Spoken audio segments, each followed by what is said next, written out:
성도 여러분, 한 주간 평안하셨습니까? 오늘은 우리 주님께서 무덤에서 사망 권세를 이기시고 부활하신 부활주일입니다. 우리 주님께서 능력으로 부활하셨고 그 능력으로 우리를 돌보시는 변치 않는 사랑이 우리에게 있음을 오늘 말씀 안에서 바라보게 되고 또 그 주님 앞에 우리의 삶을 맡겨드리는 우리 거룩함이 회복되는 예배 되기를 소망합니다. 오늘은 변화산의 영광이라는 제목으로 함께 말씀을 받도록 하겠습니다. 제가 아마 20살쯤 되었던 것 같습니다. 친구와 한 가지 주제를 가지고 격한 논쟁을 벌였습니다. 아주 격하게 토론을 했는데요.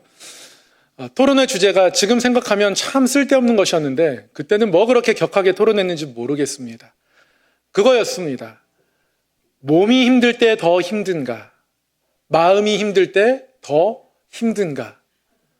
저는 그때 마음 편을 주장했습니다. 마음이 힘든 게 더 힘들다. 마음은 사람이 어찌할 수 없다. 몸이야 힘을 내면 이겨낼 수 있지만 마음은 손댈 수 없어서 마음이 힘든 게 더 힘들다. 그렇게 주장했습니다. 전공이 심리학이어서 그렇게 주장했는지도 모르겠습니다. 제 친구는 아니다. 네가 고통을 몰라서 그런다. 몸이 힘들면 정말 견딜 수 없다. 그 고통이 너무나 커서 마음이 느끼는 고통에 훨씬 더 심하다. 그래서 몸이 힘든 게 더 힘들다. 이렇게 격한 토론을 했습니다. 결론이 났겠습니까? 결론이 나지 않습니다. 이건 각자의 경험마다 다르고요. 사실은 몸과 마음을 사람에게서 완벽히 나눌 수가 없기 때문에 이 토론의 답은 낼 수가 없는 토론이었던 겁니다. 사실 마음 때문에 몸이 힘들어진 경우도 있습니다. 어떤 질병의 증상이 나타났는데 원인을 못 찾는 경우가 있어요. 그때 의사 선생님은 뭐라고 말씀하십니까? 시민성 질병이다. 마음에 원인이 있는 질병이다. 그렇게 말씀하십니다. 마음 때문에 몸이 힘들어지는 거죠. 몸 때문에 마음이 영향받는 경우도 있습니다. 대표적으로 산후 우울증. 아이를 출산한 이후에 자신의 몸의 변화가 또는 삶의 변화가 마음의 어두움으로 이어지는 경우도 종종 있습니다. 몸이 마음에 영향을 주는 경우죠. 몸과 마음이 서로 떨어져 있지 않은데 몸이 힘든 게 더 힘드네, 마음이 힘든 게 더 힘드네, 쓸데없는 토론을 했던 것 같습니다. 질문을 잘못 던진 거죠. 양자택일을 하려고 했던 겁니다. 양자택일 할 수 없고요.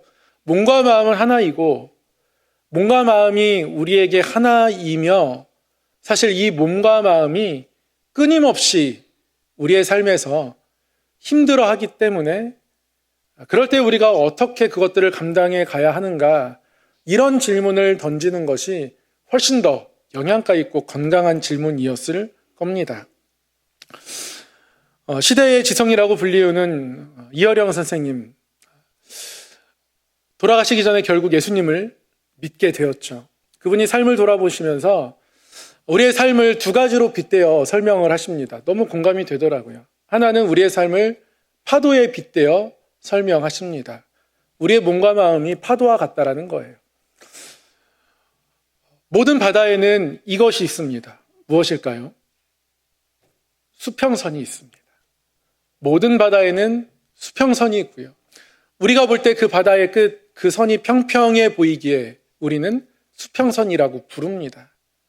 그러나 바다는 한 번도 평평한 적이 없다는 거예요. 큰 파도가 일든 작은 파도가 일든 늘 출렁이고 우리가 각 사람의 삶을 조금 멀찍이 바라보면 다 평평한 것 같지만 아무도 평평하지 않다는 거예요. 모두가 출렁이다라는 겁니다. 우리의 삶을, 우리의 몸과 마음을 가지고 살아가는 우리의 삶을 촛불에 비유하기도 하십니다. 그냥 아름답고 예쁘게 타고 있는 것 같지만, 불이 위로 타오르고 있는 것 같지만, 그러나 이 촛불은 끊임없이 흔들린다는 거예요. 바람이 불면 더 심하게 흔들리고. 우리의 삶도 그러해서 한 번도 흔들림이 멈춘 적이 없는 그 촛불과 같이 우리가 타오르더라. 그렇게 우리의 삶을 바다와 촛불에 비유하시더라고요. 마지막에 회고록처럼 쓰신 책에서 삶을 돌아보면서 그러한 비유를 써내려가는 글을 보면서 정말 많이 공감이 됐습니다. 우리의 몸과 마음은 끊임없이 흔들리는데, 끊임없이 출렁이는데, 우리는 어디까지 출렁이며, 또한 우리는 어디 앞에 서서 이런 삶의 일들을 감당해 가야 할까? 오늘 말씀이 그 해답을 우리에게 들려줍니다. 오늘은 부활주일입니다. 예수님께서 사망 권세를 이기시고 그 영광을 나타내신 날입니다. 그런데 예수님이 십자가에 달려 돌아가시기 전에 예루살렘으로 제자들과 함께 오시는 길 중에 한번 부활의 예고편 같은 모습을 제자들에게 나타내신 적이 있습니다. 예수님께서 예루살렘에서 고난받으시고 또 부활하실 것을 말씀하시면서 예수님은 제자들에게 그런 말씀하셨어요. 여기 있는 사람들 중에 몇몇은 죽기 전에 내가 왕권을 가지고 오고 있다는 사실을 보게 될 것이다. 이런 말씀을 하셨습니다. 그런데 이런 말씀을 하시고 엿새가 지난 후에 예수님이 베드로와 야고보, 요한을 따로 높은 산에 데리고 오르셨습니다. 이유도 모른 채 이 셋은 예수님을 따라가죠. 근데 거기서 예수님이 이 땅의 왕으로, 이 땅의 통치자로 오고 계심을 이 세 명의 제자들에게 보이시는 겁니다. 예수님은 하나님과 근본 본체이십니다. 그런데 하나님이 그 모든 신의 속성을 버리시고 이 땅에 인간으로 오셨습니다. 예수님은 하나님 나라의 증거를 위하셔서 하나님 나라를 나타내기 위하여서 때로는 신적인 능력을 나타내기도 하셨습니다. 그러나 이 땅 가운데 완전한 제물 되기 위해서 스스로 신성을 제한하십니다. 본질적으로는 완전한 신이시지만 그 신의 속성을 포기하시고 완전한 인간으로 이 땅 가운데 살아가신 거죠. 그래서 우리 예수님을 완전한 신이자 완전한 인간, 완전한 하나님이다, 완전한 인간, 그렇게 묘사하기도 합니다. 그런 예수님께서 그의 신적 속성을 오늘 변화산 위에서 나타내신 겁니다. 세 명의 제자들이 예수님과 함께 산에 올랐는데요. 그때 예수님의 모습이 갑자기 바뀌기 시작했습니다. 변형되셨습니다. 예수님의 모습을 2절 말씀은 이렇게 묘사합니다. 얼굴이 해같이 빛나며 옷이 빛과 같이 희어졌더라. 예수님의 얼굴이 해처럼 빛났습니다. 옷이 눈이 부셨습니다. 빛과 같았습니다. 쳐다볼 수가 없었습니다. 예수님이 자신이 어떤 존재인지 제자들이 볼 수 있도록 그 영광을 나타내신 겁니다. 이는 부활의 예고편과 같습니다. 그런데 이 부활의 예고편이 놀랍게 진행됩니다. 예수님의 부활을 나타냄과 동시에 부활하신 예수님께서 교제하시는 장면까지도 보여주시더라는 것이죠. 누구와요? 모세와 엘리야. 이 모세와 엘리야와 예수님이 대화를 나누십니다. 어떤 이야기를 나누고 계세요. 이 장면을 제자들에게 보여주신 겁니다. 부활하신 예수님의 모습은 빛처럼 해처럼 밝게 빛나는 예수님의 모습으로도 충분히 나타낼 수 있으셨는데요. 여기에 모세와 엘리야가 등장하는 겁니다. 왜 모세와 엘리야가 등장했을까요? 이 모세와 엘리야는 하나님께 정말 귀하게 쓰임받았던 사람들입니다. 모세는 많은 성도님들 아시는 것처럼 이스라엘 백성들을 애굽의 압제 속에서 이끌어낸 지도자입니다. 홍해를 가르는 기적을 베풀며 이스라엘 백성들을 인도해냈단 말이죠. 그러나 모세는 약속의 땅에는 들어가지 못했습니다. 하나님께서 약속의 땅을 바라보는 그 자리까지만 인도하시고 거기서 생을 마감하게 하셨습니다. 저는 어떻게 보면 그것이 모세에 대한 하나님의 배려라고 생각해요. 가서 또 큰 전쟁을 땅을 차지하는 가운데 치루어야 하는데 모세를 배려하셔서 거기까지만 인도하신 것이라고 생각하기도 합니다. 어쨌든 모세는 거기서 숨을 거두었습니다. 근데 신기한 것은요, 모세의 무덤이 발견되지가 않습니다. 모세의 무덤은 지금까지 발견되지가 않아요. 어디에 장사되었는지 모르겠습니다. 분명히 이스라엘 백성들이 30일 동안 애곡하면서 장세를 지내긴 지냈는데 그 무덤이 발견되지 않습니다. 그래서 모세가 하나님이 그 무덤을 모세를 귀히 여기셔서 모세가 장사되긴 했지만 이 땅에 두지 않으시고 가져간 것이 아닌가, 이런 생각들까지도 들게 되죠.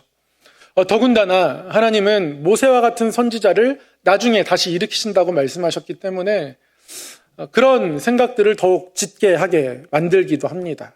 그래서 이스라엘 백성들은 모세가 다시, 또는 모세와 같은 선지자가 우리 가운데 다시 나타나지 않을까 기대합니다. 엘리야도 마찬가지예요. 엘리야도 많은 사람들이 우상을 믿고 바알과 아세라를 섬기지만 끝까지 굴복하지 않고 그들에게 심판의 메시지를 선포했던 아주 담대하고 강직한 그러한 선지자입니다. 그러나 이 엘리야는 그런 모습 때문에 이세벨에게, 바알과 아세라를 너무 사랑하고 아끼고 섬기는 이세벨에게 미움이 박혀서 죽임당할까 봐 도망 다녔던 선지자이기도 합니다. 그럼에도 불구하고 그 뜻을 굽히지 않죠. 결국 이 엘리야는 하나님께서 죽음을 보지 않고 하늘로 올라갈 수 있는 특별한 생의 끝을 허락하셔요. 하나님이 그냥 아주 큰 바람 가운데 하늘로 데리고 가십니다. 사람들은 바람에 날아갔나 생각해서 엘리야를 찾으려고 난리가 났지만 끝내 찾을 수 없었습니다. 모세와 엘리야가 비슷하죠. 그 끝을 찾을 수가 없습니다. 목격할 수가 없는 사람들이에요. 그런데 이 둘의 또 하나의 놀라운 공통점이 하나가 있는데요. 하나님이 그 끝을 특별하게 만들어 가실 만큼 특별한 사람들이었음에도 불구하고 이들의 삶 속에 이들의 흔들림은 꽤나 컸다라는 겁니다. 모세와 엘리야의 또 하나의 공통점은요, 하나님 앞에 죽기를 간구했던 사람들이라는 거예요.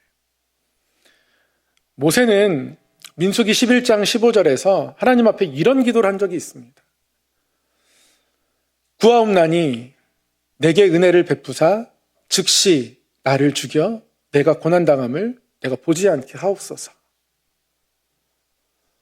수요일마다 민수기를 공부하고 있는데요, 이 기도 부분도 공부했었습니다. 모세가 어쩌다가 이런 기도를 하게 되었습니까? 모세가 어느 순간 이스라엘 백성들이 이끌어가는 일을 하나님의 일로 삼지 않고 내 일로 삼고 있는 거예요. 내가 하는 겁니다. 그래서 민수기 11장을 보면 모세가 뭐라고 기도하는지 아세요? 하나님, 내가 아비처럼 이 백성을 품고 인도하는데 더 이상은 품지 못하겠습니다. 어떻게 이렇게 불평합니까? 이제는 나 못하겠습니다. 이런 사람들 내가 어떻게 더 이상 품습니까? 못합니다.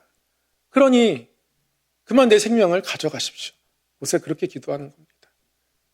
하나님은 이 백성을 모세에게 맡기셨지만 내가 독수리 날개로 업어서 인도했다. 하나님은 그렇게 말씀하셨었거든요. 근데 모세는 내가 하고 있는 겁니다. 자기 중심에 빠져 있는 거예요. 그때 힘들어지는 겁니다. 그때 나를 죽여달라고 기도하게 되는 거예요. 엘리야도 그렇죠. 엘리야도 열왕기상 19장 4절에서 하나님 앞에 이런 기도를 합니다. 여호와여 넉넉하오니 지금 내 생명을 거두시옵소서. 나는 내 조상들보다 낫지 못하니이다. 이렇게 기도합니다.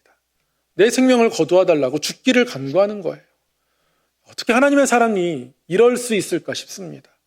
어떻게 죽기를 간구할까 싶어요. 그런데 사람이 연약해지는 것 금방입니다. 잔잔한 바다에 하룻밤 사이 큰 파도가 일듯 사람의 마음이 이렇게 휘몰아치면 무너지고 쓰러집니다. 지금 엘리야가 그러합니다. 방금 전까지만 해도 바알과 아세라 선지자들과 대결해서 승리를 거두고 하나님의 살아계심을 나타냈던 엘리야입니다. 그러나 이세벨이 죽이려 한다는 이야기를 듣고 금세 두려움에 휩싸이는 거예요. 그러면서 죽기를 간구하는 겁니다. 근데 이 기도를 보잖아요. 자기 자신을 누구와 비교합니까? 내 조상들과 비교해요. 내 조상들보다 내가 낫지 않습니다. 그렇게 기도합니다. 이게 겸손의 기도가 지금 아닙니다. 죽기를 구하고 있는 사람의 모습이거든요. 마음이거든요. 기도거든요. 겸손의 기도가 아니라요. 엘리야는 하나님께 사로잡혀서 하나님을 위하여 사용될 때도 있었지만 그러는 가운데에 사람인지라 자기 자신을 끊임없이 조상들과 비교하면서 어떤 날에는 내가 내 조상들 그 누구보다도 낫다라고 여겼던 거예요. 그렇게 내가 내 조상들보다 낫다라고 여기고 내가 모든 사람보다 낫다라고 여기면 그게 순간의 우월감은 줄 수 있지만 결국 하나님을 바라보지 못하게 만들기 때문에 그 삶을 무덤으로 이끌어가는 겁니다. 결국 모세를 위하여서 하나님 기적을 다시 한번 베풀어 주시고 엘리야를 회복시키기 위해서 엘리야를 호렙산으로 인도해 가시죠. 그리고 호렙산 동굴에서 쉬게 하신 후에 하나님 엘리야에게 말씀하십니다. 너 혼자 아니다. 왜 너 혼자 그렇게 잘한다고 생각하느냐? 바알과 아세라, 우상에게 아직도 무릎 꿇지 아니한 그런 사람들이 많이 남아있다. 한두 명도 아니고 십수명도 아니고 수천 명이다. 그 많은 사람들이 아직도 바알에게 무릎을 꿇지 않았다. 라고 하나님이 그 호렙산 동굴에서 엘리야를 만나주시고 회복시켜 주시죠. 그렇게 모세와 엘리야는 하나님께 죽기를 강구했던 그야말로 무덤 앞에까지 갔던 사람들입니다. 그러나 하나님이 회복시켜 주셔서 다시 하나님의 사람으로 살아갔던 사람들인 겁니다. 그 둘을 지금 예수님이 변화하시는 그 산 위에서 제자들에게 보여주고 계신 겁니다. 이 장면이 어떤 장면입니까? 이 장면을 통해서 예수님은 제자들에게 무엇을 알게 하시고 제자들이 무엇을 깨닫길 원하신 겁니까? 우리에게 무엇을 말씀하는 겁니까? 어떤 사람이든 다 파도처럼 촛불처럼 흔들린다. 그리고 하나님 바라보지 못할 때 죽음 앞에까지 간다. 죽음 앞에까지 갔던 모세, 죽음 앞에까지 갔던 엘리야. 그러나 하나님이 회복시켰고 그 둘을 두 사람 앞에 세움으로써 부활의 주님 앞에 우리 또한 그렇게 서야 하는 존재임을 말씀하고 계신 것이죠. 사랑하는 성도 여러분, 우리는 예수님의 사랑을 힘입어서 예수님이 이 땅 가운데 우리를 위해 오시고 그리고 죽으시고 부활하신 그 사실을 믿습니다. 그 사실을 믿는 사람들입니다. 더 나아가서 우리는 그 부활의 능력을 경험해야 하는 사람들입니다.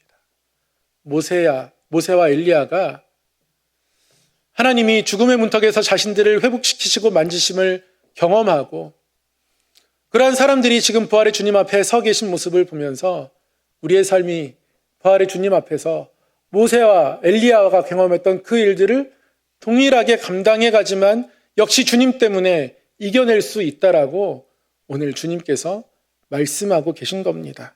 그래서요, 변화산의 이 장면은 부활의 주님을 예고하는 예고편이기도 하지만 그 부활의 주님을 맞이하는 우리의 삶의 예고편이기도 합니다.